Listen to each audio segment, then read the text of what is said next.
कि रिस्क क्या होता है, रिस्क को कैसे मैनेज किया जाता है, और इसी मैनेज करने के तरीके को हम लोग रिस्क असेसमेंट कहते हैं। तो जो लाइफ के रिस्क होते हैं उससे हम लोग थोड़ा सा अवेयर होते हैं, हजार्ड के बारे में अवेयर होते हैं, लाइफ के साथ जो जुड़े हुए हजार्ड होते हैं उससे हम लोग अवेयर होते हैं। उस हजार्ड से जो रिस्क होता है, यानी रिस्क कम है या रिस्क ज्यादा है, जोखिम कम है जोखिम ज्यादा है, इससे हम लोग भली भांति पर यानी कि जानकारी रखते हैं, इसके बारे में अवेयर होते हैं। जैसे फॉर एग्जाम्पल कि रोड पर अगर हम किसी हाईवे को पार कर रहे हैं और वहां पर बहुत तेजी से कोई गाड़ी निकल रही है, तो हम लोग ये कहते हैं कि यहाँ गाड़ी बहुत स्पीड से निकल रही है, 100 किलोमीटर पर आवर की स्पीड से निकल रही है, तो यहाँ पर जोखिम ज्यादा है ना, कि अगर टकरा जाएंगे तो या तो मल्टीपल बोन इंजरीज होंगी, बोन ब्रेक हो जाएंगे, या डेथ हो जाएगी। तो इस रिस्क को हम लोग पहचान रहे हैं कि यहाँ पर सेवरिटी बहुत हाई है, चोट लगने की जो गंभीरता है वो बहुत अधिक है, कि बहुत ज्यादा हड्डियां टूटेंगी या डेथ भी हो जाएगी, क्योंकि स्पीड बहुत अधिक है और गाड़ी फ्रिक्वेंटली निकल रही है, बहुत जल्दी जल्दी निकल रही है, तो टकरा जाने की संभावना भी बहुत ज्यादा है। दोनों फैक्टर आते हैं। रिस्क को जो बनाने वाला फैक्टर होता है वो घटना घटित होने की संभावना, यानी गाड़ी कितनी जल्दी जल्दी निकल रही है, टकराने की संभावना, एक तो ये हो गई। और दूसरा हुआ कि गाड़ी से जब टकराएंगे तो चोट कितनी गंभीर लगेगी, तो स्पीड बहुत अधिक है तो इसलिए चोट भी बहुत गंभीर लगेगी। तो इन दोनों चीजों को हम लोग जो जोड़ करके कहते हैं, तब ये कहते हैं कि रिस्क बहुत हाई है या जोखिम बहुत ज्यादा है ना। यानी घटना घटित होने की संभावना, गाड़ी से एग्जाम्पल अगर रोड वाला लेते हैं तो गाड़ी से हमारे बॉडी का टकराने की संभावना, गाड़ी बहुत जल्दी जल्दी निकल रही है तो गाड़ी से टकराने की संभावना ज्यादा होगी, और स्पीड बहुत ज्यादा है गाड़ी की, तो जब टकराएंगे तो चोट लगने की संभावना, जो चोट लगेगी वो बहुत ज्यादा गंभीर लगेगी। तो इन दोनों चीजों को, टकराने की संभावना और चोट लगेगी तो बहुत गंभीर लगेगी, ये दो फैक्टर को मिला करके ही हम लोग रिस्क को कैलकुलेट करते हैं और कहते हैं रिस्क बहुत हाई है ना। अगर आपने कह दिया कि रिस्क हाई है तो उसका मतलब क्या है? भाई यही तो है कि बहुत टकराने की संभावना भी ज्यादा है और टकराएंगे तो चोट भी बहुत गंभीर लगेगी, तभी तो आपने कहा है कि रिस्क बहुत हाई है, रोड मत पार करना।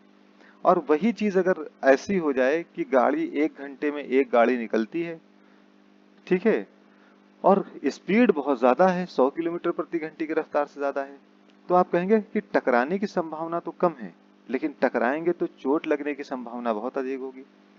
तो आप कहेंगे चलो फिर भी कुछ ठीक है, पहले वाले से तो कुछ ठीक है। पहले वाले में तो, पहली वाली रोड जो थी उसमें तो गाड़ी भी बहुत तेज निकलती थी, 100 किलोमीटर प्रति घंटे की रफ्तार से, और प्रति एक सेकंड में एक गाड़ी निकलती थी। तो यहाँ पर रिस्क बहुत ज्यादा था, क्योंकि टकराने की संभावना बहुत ज्यादा थी, और टकराते तो जो चोट लगती वो भी बहुत गंभीर लगती। तो इस वजह से कहा रिस्क बहुत हाई है। दूसरी रोड पर पहुंचे तो वहां पर गाड़ी 1 घंटे में एक गाड़ी निकलती है, बहुत देर में निकलती है, लेकिन गाड़ी जो निकलती है बहुत ही स्पीड से निकलती है, वही 100 किलोमीटर प्रति घंटे की रफ्तार से। तो आपने कहा कि पहले वाले से तो कम ही है यहाँ पर जोखिम, यानी रिस्क कम है। क्यों? क्योंकि यहाँ पर टकराने की संभावना थोड़ा सा कम हो गई है, गाड़ी 1 घंटे में एक गाड़ी निकलती है और स्पीड तो वही है, लेकिन जब चोट लगेगी तो चोट की गंभीरता अभी भी वही रहेगी। तो कहा पहले वाले से तो रिस्क यहाँ पर कम है। एक तीसरी रोड पे पहुंचे, वहां पर गाड़ी जो है बहुत जल्दी जल्दी निकल रही है, लेकिन स्पीड बहुत स्लो है, तो टकराने की संभावना तो ज्यादा है, यानी 10 की स्पीड से गाड़ी चल रही है, कि टकराने की संभावना तो हम टकरा तो जाएंगे बोनट से किसी किसी ना किसी गाड़ी से, लेकिन वहां पर स्पीड बहुत कम है। तो टकराने की संभावना तो ज्यादा है लेकिन स्पीड कम है। स्पीड कम होने का मतलब क्या है कि जो चोट की गंभीरता है वो अब कम लगेगी, ठीक है ना। तो वहां पर भी आपने कहा रिस्क कम है। और एक जगह और पहुंचे, दूसरी रोड पर पहुंचे, वहां पर कहा कि गाड़ी भी 1 घंटे में एक निकल रही है और स्पीड भी वहां पर 10 किलोमीटर प्रति घंटे की रफ्तार से है। तो कहा यहाँ रिस्क बहुत कम है, क्योंकि टकराने की संभावना भी बहुत कम है और जो चोट लगने की जो गंभीरता है वो भी बहुत कम है, ठीक है ना। तो रिस्क दो चीजों से मिलके बनता है। ओवरऑल जो एग्जाम्पल को समझाने का मतलब था, वो दो चीजों से रिस्क मिलता है। एक बनता है कि घटना के घटित होने की संभावना क्या है।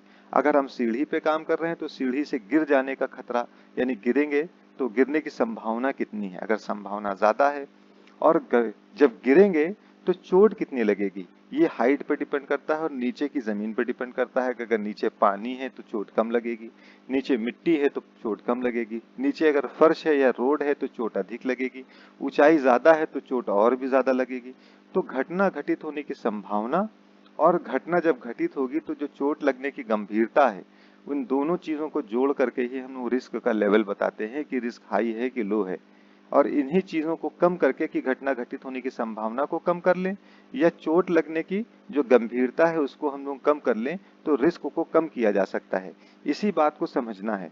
अभी तक हम लोग जो रिस्क को जानते थे, जोखिम को जानते थे, वो अपने एवरीडे लाइफ के बारे में जानते थे। इसीलिए कहा गया कि risk is the part of everyone's life. हर व्यक्ति के जीवन का एक हिस्सा होता है जोखिम, और इसे अवॉइड नहीं कर सकते। We can not avoid the risk but we can put things in place to manage them effectively. लेकिन चीजों को सुव्यवस्थित तरीके से रख करके और चीजों को मैनेज करके हम लोग इसको कम कर सकते हैं। कहा कि risk is involve in our daily life whether we are going to the office और मेकिंग टी एट होम। हमारे जीवन के प्रत्येक दिन के अंदर हर एक काम में जोखिम इन्वॉल्व होता है। चाहे हम ऑफिस के लिए घर से निकल रहे हो उसमें भी जोखिम होता है, चाहे हम घर पे कोई काम कर रहे हो, छोटी सी किचन के अंदर चाय बना रहे हो तो उसमें भी जोखिम रिस्क होता है। लेकिन इसको कंप्लीटली हम लोग अवॉइड नहीं कर सकते। तो जो घर है, जो हमारे एवरीडे लाइफ के जो काम हैं, इनके अंदर जो रिस्क है उसको हम लोग बहुत अच्छे तरीके से समझते हैं, बहुत अच्छे तरीके से जानते हैं। जैसे घर के अंदर के जो हजार्ड हैं जिसके अंदर रिस्क हो सकता है, वो है बिजली का कोई काम कर रहे हो तो भी उसमें इलेक्ट्रिक्यूशन का, इलेक्ट्रिक शॉक का एक खतरा होता है, रिस्क होता है, ये हम लोगों को पता है। इसीलिए जल्दी बिजली के काम को हम लोग अवॉइड करते हैं।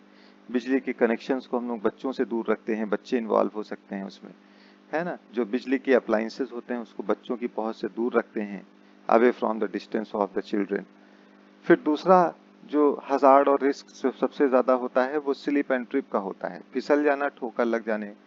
तो ऐसी चीजों को, फर्श को हम लोग नीट एंड क्लीन रखते हैं, वॉशरूम के अंदर ध्यान रखते हैं ताकि कोई स्लिप हजार्ड ना हो जाए। सीढ़ियों पे हम लोग ध्यान रखते हैं कि कोई स्लिप ना हो जाए, चोट ना लग जाए। मैट्स पे ध्यान रखते हैं कि कहीं ठोकर ना लग जाए। उखड़ी हुई मैट्स है, बिछे हुए तार हैं, या कहीं पर एलिवेटेड प्लेटफॉर्म है, जैसे कहीं पर दरवाजा है, उसका जो चौखट होता है उस पर ठोकर लग जाना। तो ये कॉमन सी चीजें हैं जिसको हम लोग भली भांति जानते हैं। घर के बाहर जो काम होते हैं उसके रिस्क को भी हम लोग अच्छे तरीके से पहचानते हैं। रोड पे चल रहे हैं तो ध्यान पूर्वक चलते हैं कि अपनी गलती से नहीं, दूसरे की गलती से चोट लग सकती है, तो अपनी गलती भी बचाते हुए चलते हैं, दूसरे की गलती भी बचाते हुए चलते हैं, है ना। एटीएम से पैसे निकालने जा रहे हैं एग्जाम्पल, तो रात को जाएंगे, सन्नाटी जगह जाएंगे तो हो सकता है कोई लोग पैसे लूट लें, हमारा एटीएम लूट लें हमसे।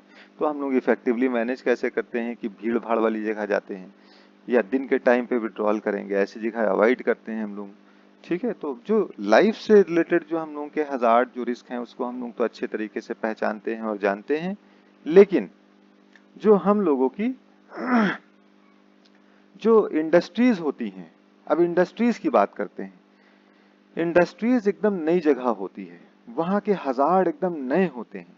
हजार्ड कितने खतरनाक हैं, उसमें रिस्क कितना हाई है, इसके बारे में भी हम लोग नहीं जानते हैं। तो जो इंडस्ट्रीज होती है उसको हम लोगों को पता करना होता है कि कौन कौन से हजार्ड होते हैं और उसमें कौन कौन से रिस्क हैं। वरना जिस चीज को हम लोग बहुत ही कम समझ रहे हैं, हल्का समझ रहे हैं, वो इंडस्ट्रीज में जानलेवा हजार्ड रहता है, जानलेवा रिस्क लेवल होता है उसके अंदर। तो इसलिए इंडस्ट्रीज के जो हजार्ड्स होते हैं जिसके बारे में अभी तक के हम लोगों को नहीं बताया गया, नहीं पढ़ाया गया किसी वर्कर को, तो अगर कोई नया बंदा इंडस्ट्रीज में जाता है तो हो सकता है कि वो उसको कम माने, उसके रिस्क लेवल को कम आके, और वो रिस्क उसके लिए बहुत ही हाई हो, और जिससे हो सकता है कि उसको डिसेबिलिटी हो जाए या लाइफ टाइम इंजरीज की वजह से कोई लाइफ टाइम डिसेबिलिटी हो जाए या फर्टिलिटीज डेथ हो जाए उसकी। तो इसलिए इंडस्ट्रीज में कोई भी बंदा जैसे ही प्रवेश करता है तो सबसे पहले वहां पर एक ट्रेनिंग रूम होती है, वहां पर एक इंडक्शन ट्रेनिंग प्रोवाइड की जाती है।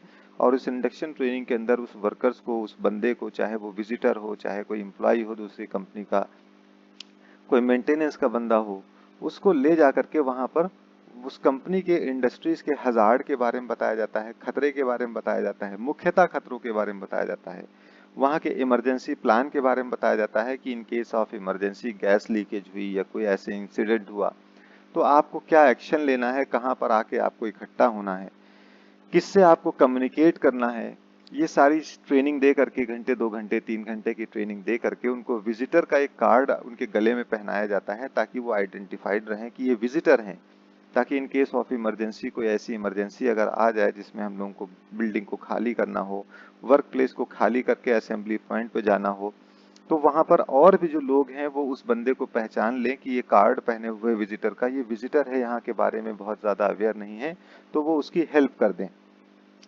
तो इस ऐसा क्यों किया जाता है कि वो बंदा, जो नया बंदा है, वो उस इंडस्ट्रीज के रिस्क के बारे में नहीं जानता है। हर एक इंडस्ट्रीज के अंदर डिफरेंट टाइप्स के बदले हुए हजार्ड मिलते हैं, खतरे मिलते हैं, और उस हजार्ड से एसोसिएटेड जो रिस्क लेवल होता है वो अलग अलग होता है। इसीलिए अगर हम सेफ्टी ऑफिसर भी किसी कंपनी के हैं और दूसरी कंपनी में जाएंगे तो हमको इंडक्शन ट्रेनिंग लेनी पड़ेगी, ठीक है ना। जैसे केमिकल चेंज हो गया, किसी एक इंडस्ट्री में केमिकल नहीं था, हम जिस नए इंडस्ट्री में गए हैं वहां पर कुछ नए केमिकल्स रखे हुए हैं, और वो केमिकल बहुत ज्यादा टॉक्सिक नेचर के हैं कि 2-3 सांस भर करके ले ले तो कोई आदमी मर सकता है। तो ऐसी इंडस्ट्रीज, जैसे ही इंडस्ट्रीज चेंज करेंगे वैसे ही वहां पर केमिकल चेंज हो जाएंगे, वैसे ही हजार्ड चेंज हो जाएंगे, है ना। तो ये सारी चीजें बदल जाती हैं और रिस्क बदल जाता है, रिस्क लेवल बदल जाता है, ये सारी चीजें चेंज हो जाती हैं, बदल जाती हैं इसमें। तो रिस्क जो हम लोगों की एवरीडे लाइफ के रिस्क है, उसके बारे में तो हम लोगों का रिस्क असेसमेंट दिमाग करता है, क्योंकि उस हजार्ड को पहचानते हैं, उसके रिस्क के लेवल को पहचानते हैं, और किस तरीके से हजार्ड, यानी कि हमारा जो ब्रेन है वो रिस्क असेसमेंट करता है, रिस्क के लेवल को किस तरीके से नापता है, उसका एग्जाम्पल हमने आपको अभी रोड के ऊपर दे दिया। जैसे पहली रोड जो थी, वहां पर हाईवे जो था जिसको आपको पार करना था, तो वहां पर स्पीड जो कार की थी वो बहुत ज्यादा थी, यानी कि बहुत 100+ स्पीड से गाड़ियां निकल रही थी, और जो गाड़ी की फ्रीक्वेंसी थी निकलने की वो बहुत जल्दी जल्दी थी, प्रति एक सेकंड एक गाड़ी निकल रही थी। तो आप वहां पर खड़े होकर के ये सोच रहे हैं कि अगर निकलेंगे तो पहली चीज तो है कि गाड़ी से टकराने की संभावना बहुत अधिक है, क्योंकि प्रति एक सेकंड पे गाड़ी निकल रही है। लड़ेंगे, और गाड़ी जब लड़ेगी तो इससे जो होने वाले जो चोट है, यानी कि जो इंजरी है, इंजरी की जो सेवरिटी है, यानी घातक परिणाम है, वो बहुत ज्यादा है कि हमारे बहुत से हड्डियां टूट जाएंगी या डेथ हो सकती है। तो घटना के घटित होने की संभावना भी ज्यादा है, टकरा जाने की संभावना ज्यादा है, और चोट की गंभीरता बहुत ज्यादा है। तो इन दोनों चीजों को जब हम लोगों ने मिलाया तो दोनों में हाई निकला, घटने घटित होने की संभावना भी हाई पे निकली, ज्यादा निकली, और जो गंभीरता है चोट लगने की वो भी हाई निकली। तो हमने कहा ये रिस्क, यहाँ पर रिस्क लेवल बहुत ही हाई है। दूसरी रोड पर पहुंचे तो वहां पर जो गाड़ी थी जो निकल रही थी वो 1 घंटे में एक निकल रही थी, यानी फ्रीक्वेंसी जो थी वो गाड़ी निकलने की वो कम हो गई थी, यानी कि अब जो टकरा जाने की संभावना तो कम हो गई है, लेकिन अभी भी स्पीड लिमिट वही है, जो 1 घंटे में एक गाड़ी जो निकलती है उसकी स्पीड वही 100+ होती है। तो आपने कहा कि अभी चोट लगने की जो गंभीरता है, जो सेवरिटी है, जो इंजरी की, वो अभी भी हाई है, लेकिन पहले वाले से रिस्क लेवल यहाँ पर कम हो गया, अब यहाँ पर मीडियम हो गया। फिर तीसरी रोड पर पहुंचे तो वहां पर गाड़ी निकलने की फ्रीक्वेंसी तो ज्यादा है, यानी कि तुरंत फटाफट गाड़ी निकल रही है, कि हर एक सेकंड पे गाड़ी निकल रही है, कि अगर आप पार करने लगेंगे जल्दी से तो कोई ना कोई गाड़ी का बोनट आपके पैर से टकरा जाएगा। लेकिन यहाँ पर जो स्पीड लिमिट है वो 5 किलोमीटर प्रति घंटे की रफ्तार से है, कि इतनी कम है कि आदमी से आराम से ब्रेक मार लेगा और हमको चोट नहीं लगेगी। तो यहाँ पर घटना घटित होने की संभावना तो ज्यादा है, लेकिन चोट की गंभीरता बहुत कम है। तो आपने कहा यहाँ पर रिस्क लो है, यानी कि रिस्क कम है। एक और रोड पर पहुंचे, वहां पर वही चीजें हैं कि गाड़ी भी 1 घंटे में एक निकल रही है और उसकी स्पीड भी 10 किलोमीटर प्रति घंटे की रफ्तार से है, 5 किलोमीटर प्रति घंटे की रफ्तार से है। तो आप कहेंगे यहाँ पर घटना घटित होने की संभावना भी बहुत कम है और चोट की गंभीरता भी बहुत कम है। तो यहाँ पर रिस्क बहुत ही कम है, वेरी लो रिस्क है। तो इस तरीके से हमारा ब्रेन जो है वो रिस्क असेसमेंट करता है।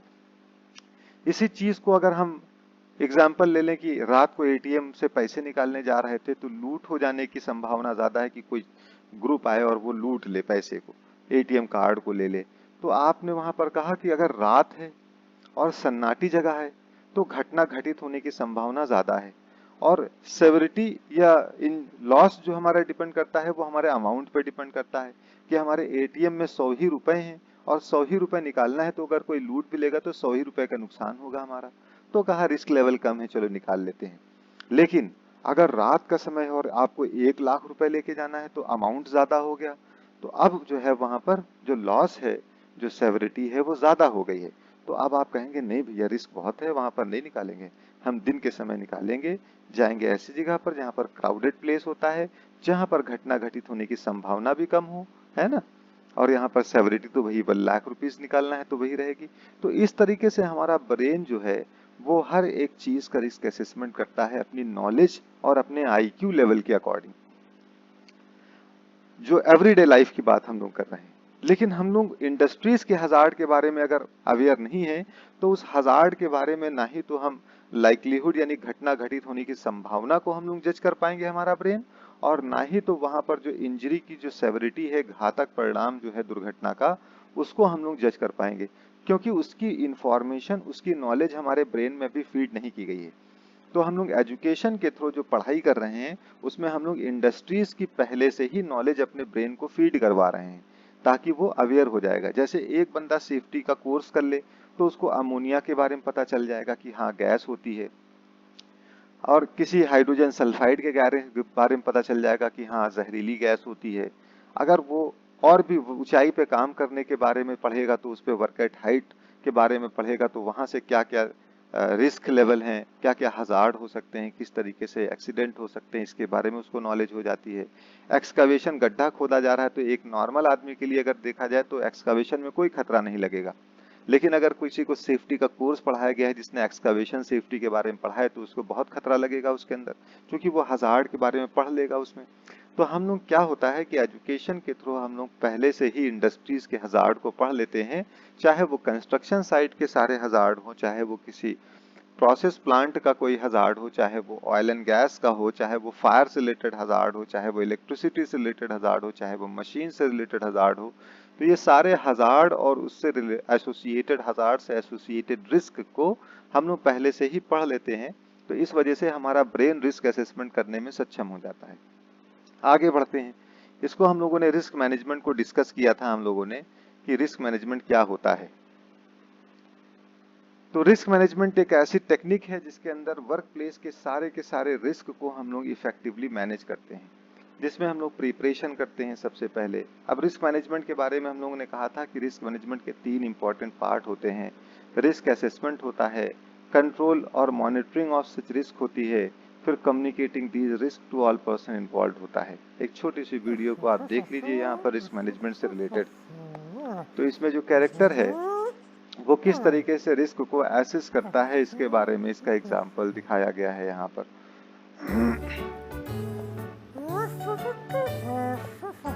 अब ये कैरेक्टर है जो एक एक्सकवेशन के पास पहुंचा है, गड्ढे के पास पहुंचा है। अब वो एक्सकवेशन के एरिया को देख रहा है कि वहां पर लंबा गड्ढा है। ऐसे गड्ढे को हम लोग ट्रेंच कहते हैं जो लंबाई में बहुत अधिक होता है, और दूर पे उसने जाकर के देखा कि वहां पर एक प्लेटफॉर्म बना हुआ है पार करने के लिए, और एक जगह पर पास में उस गड्ढे को पार करने के लिए एक पटरा प्लैंक्स रखा हुआ है। तो उसने यहाँ पर उस रिस्क को एसेस करने की कोशिश की कि यहाँ पर देखा कि रिस्क जो है वो कितना बड़ा है, छोटा है कि बड़ा है, उसको पहचान नहीं पाया। तो उसने देखा कि हाँ यहाँ पर रिस्क लेवल हाई है, यानी कि अब ये तो एक एनिमेशन के थ्रू समझाने की कोशिश की गई है, लेकिन रिस्क लेवल को अगर देखा जाता है तो उसमें हाई मीडियम लो हम लोगों ने जैसे अभी समझा था कि घटना घटित होने की संभावना क्या होती है और चोट लगने की गंभीरता क्या होती है, इससे इसके अकॉर्डिंग हम लोग रिस्क को लेवल वाइज पता करते हैं कि रिस्क लेवल क्या है। तो रिस्क हमेशा अपनी जगह पर अवेलेबल रहता है, अवॉइड नहीं किया सकता है कि हाँ यहाँ पर रिस्क अभी है और अभी नहीं रहेगा। रिस्क हमेशा अपनी जगह पर रहता है। रिस्क को कंट्रोल मेजर लगा करके उसको उसके ऊपर इफेक्टिवली कंट्रोल मेजर लगाने के बाद उसको कम करने की कोशिश की जाती है। तो रिस्क मैनेजमेंट के अंदर 3 इंपॉर्टेंट पार्ट होते हैं। रिस्क असेसमेंट होता है, कंट्रोलिंग और मॉनिटरिंग ऑफ सच रिस्क होती है, और communicating these risk to all personals involve. जितने भी लोग इन्वॉल्व हैं ऑर्गेनाइजेशन में सबको कम्युनिकेट किया जाता है। रिस्क असेसमेंट के बारे में हम लोग पूरे रिस्क मैनेजमेंट के बारे में अगर बात करते हैं तो रिस्क मैनेजमेंट प्रोसेस के अंदर एक होता है, सबसे पहले होता है कि उसकी प्रिपरेशन करना, कि किस तरीके से हम लोगों को रिस्क असेसमेंट करना होता है, जिसके अंदर हम लोग रिस्क असेसमेंट की एक टीम बनाते हैं। एक उसमें से लीडर होता है, बाकी मेंबर होते हैं। अब एक लीडर है, 4 मेंबर ले लिया उसने, और ये सारे के सारे लोग इन्फॉर्मेशन को इकट्ठा करते हैं, गदर इन्फॉर्मेशन करते हैं गैदर इन्फॉर्मेशन में हम लोगों ने डिस्कस किया था कि जैसे चेकलिस्ट ले लेते हैं और 4 लोग हैं तो 4 अलग अलग काम दे दिए गए हैं उनको। जैसे मेंबर ए है तो मेंबर ए को हमने असाइन कर दिया कि आप मशीन से रिलेटेड जितने भी आप मशीन इंस्पेक्शन कर लीजिए जा करके और मशीन के हजार्ड्स को चेकलिस्ट के थ्रू आइडेंटिफाई कर लीजिए। तो पता चला वहां पर 5 मशीनें हैं और 5 मशीनों के साथ में एक क्रेन है। क्रेन की भी चेकलिस्ट अलग होगी, पांचों मशीन की चेकलिस्ट अलग होगी और वो चेकलिस्ट लेकर के वो बंदा जाएगा और वहां पर सारे उनके हजार्ड्स को आइडेंटिफाई करेगा, उसको लिखेगा और ले करके आकर के इकट्ठा करके बैठ जाएगा। उसी तरीके से टीम मेंबर बी से हमने कहा कि आप जाइए वर्क प्लेस पे अनसेफ कंडीशन कौन कौन सी हैं उसको जाकर के देख के आइए। तीसरे से कहा जाइए अनसेफ एक्ट को जाकर के देख के आइए क्या क्या है, कहाँ कहाँ पर कौन कौन से बंदे अनसेफ एक्ट कर रहे हैं। चौथे बंदे से हमने कहा जाइए आप जितने भी वर्कर्स काम कर रहे हैं उसमें उनसे एक फॉर्मल इंटरव्यू लीजिए कि उनके वर्क से रिलेटेड कोई प्रॉब्लम या हजार्ड तो नहीं है जिसको मिटिगेट करने की आवश्यकता है, कम करने की आवश्यकता है, या कोई इश्यूज या कोई प्रॉब्लम तो नहीं है उनसे वर्क रिलेटेड, कोई इक्विपमेंट्स को लेकर के, पीपीज को लेकर के या इन्वायरमेंट को लेकर के कोई इश्यूज तो नहीं है उनको। तो वो इंटरव्यू लेने चले गए। तो ये पूरी की पूरी हम लोगों ने गैदर इन्फॉर्मेशन किया। उसके बाद जब इन्फॉर्मेशन गैदर्ड हो गई तो हम लोगों ने आइडेंटिफाई किया हजार्ड्स को आइडेंटिफाई किया कि कहाँ कहाँ पर पोटेंशियल एक्सीडेंट्स हो सकते हैं, कहाँ कहाँ हजार्ड्स अवेलेबल हैं।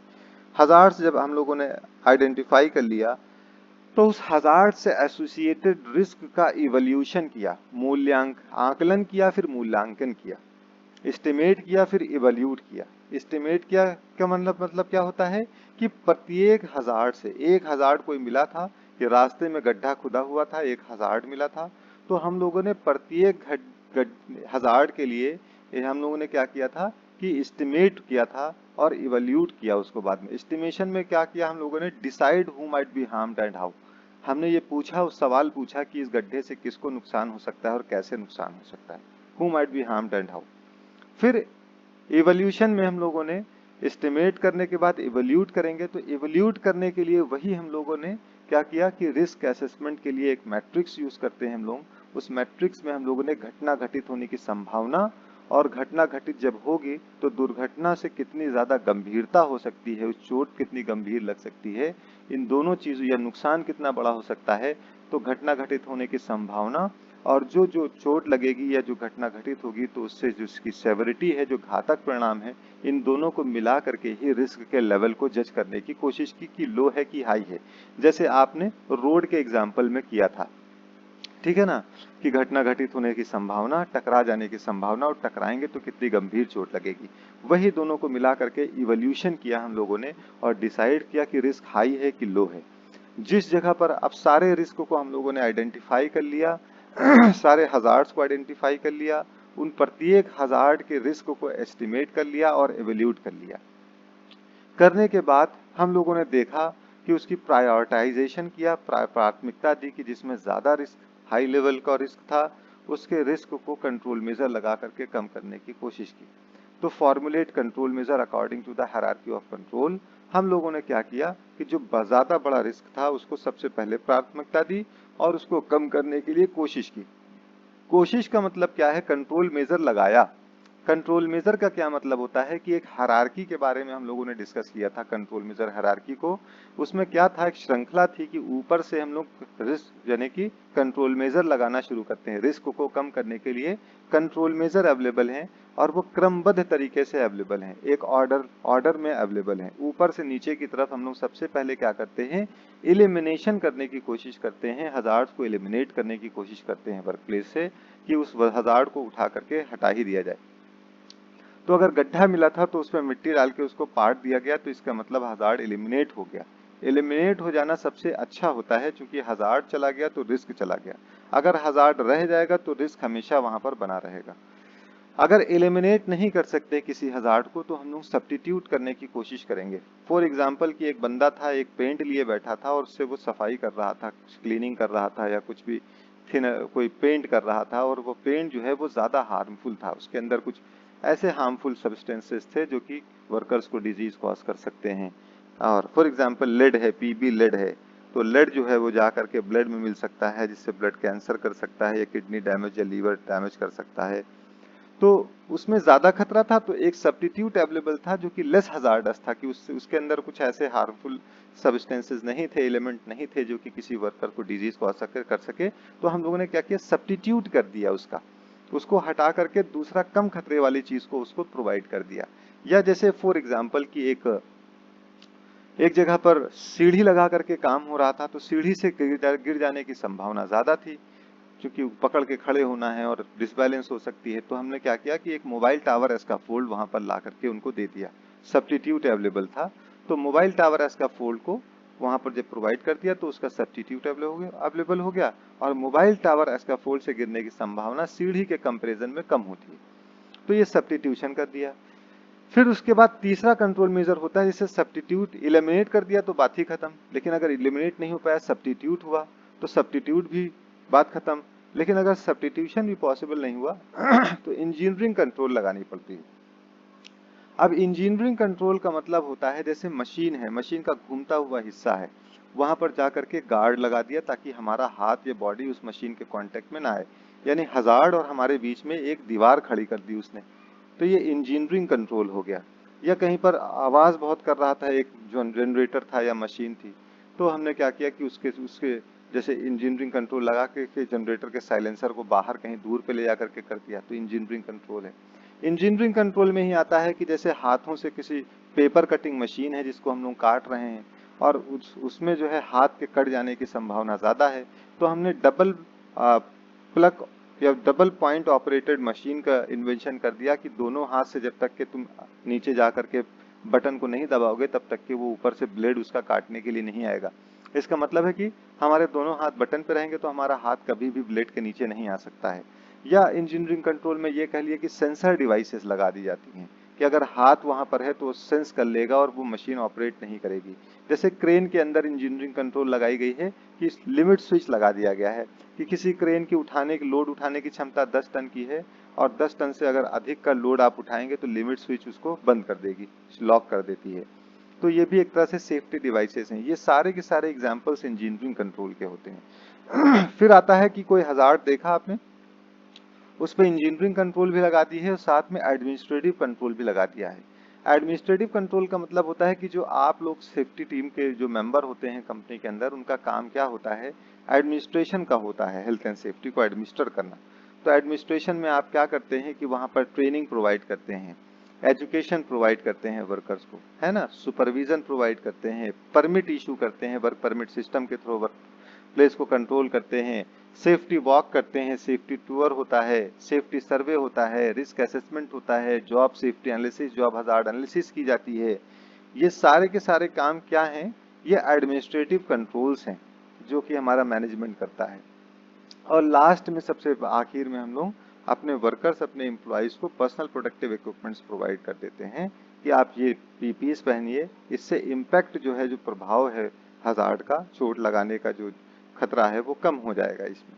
तो ये एक कंट्रोल मेजर हायरार्की को हम लोग हायरार्की को फॉलो करते हैं, श्रृंखला को फॉलो करते हैं। हजार्ड मिला तो एलिमिनेट करने की कोशिश करेंगे, एलिमिनेट नहीं हो सकता तो सब्स्टिट्यूट करने की कोशिश करेंगे, सब्स्टिट्यूट नहीं हो सकता है तो इंजीनियरिंग कंट्रोल लगा करके उस हजार्ड्स को हम लोग कंट्रोल करने की कोशिश करेंगे, और साथ में अगर पॉसिबल होगा तो एडमिनिस्ट्रेटिव कंट्रोल भी लगाएंगे और पीपीएस भी वर्कर्स को प्रोवाइड करेंगे।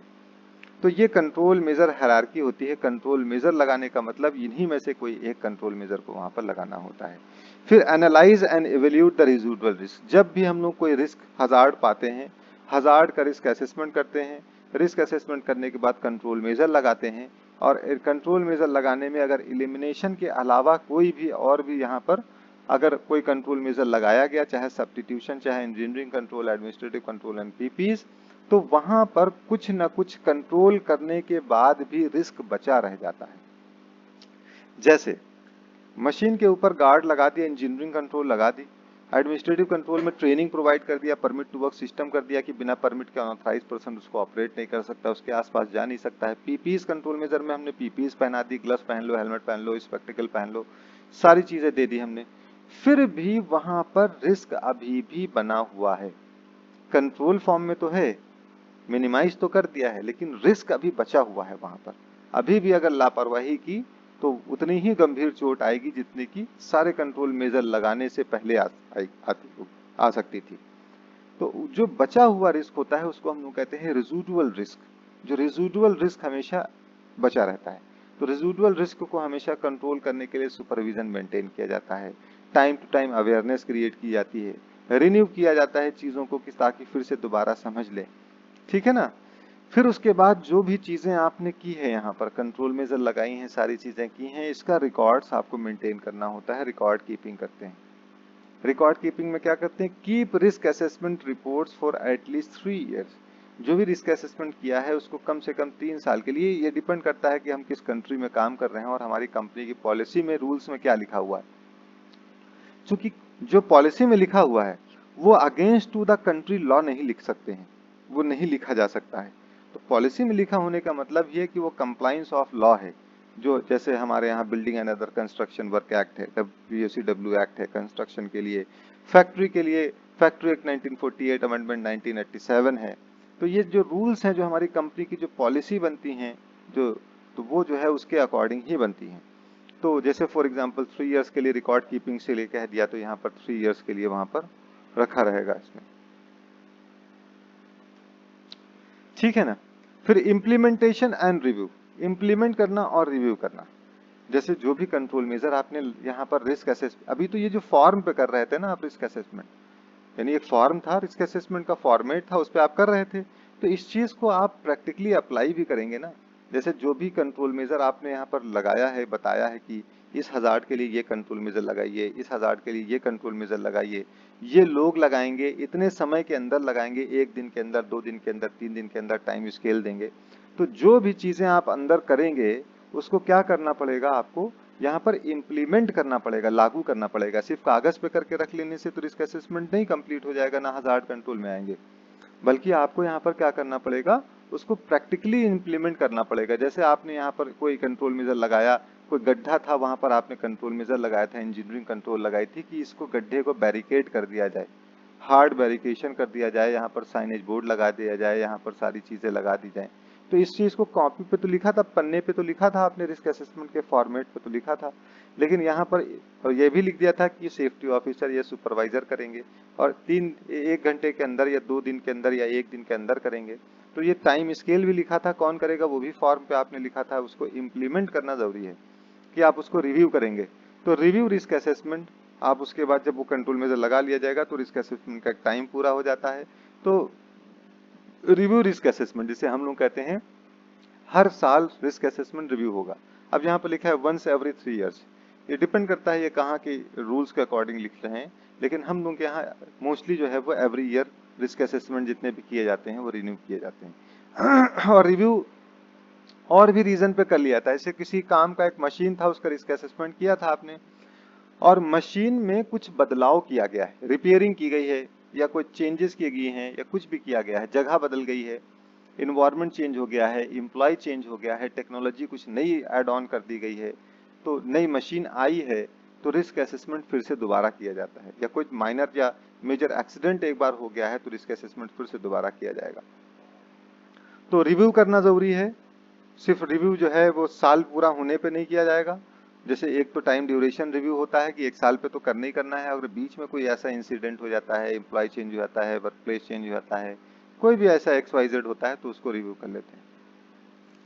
Whenever information on the occupational health and safety risk यानी surfaces, तो उसको रिव्यू कर लेंगे। कोई भी इंफॉर्मेशन आ गई ऑक्यूपेशनल हेल्थ एंड सेफ्टी के एडवांस इंफॉर्मेशन, तो when there are some changes of work on process, अगर कोई वर्क प्रोसेस चेंज हो जाता है, कोई आदमी चेंज हो जाता है, ऑपरेटर चेंज हो जाता है, या कोई एक्सीडेंट हो जाता है, तो हम लोग रिव्यू कर लेते हैं।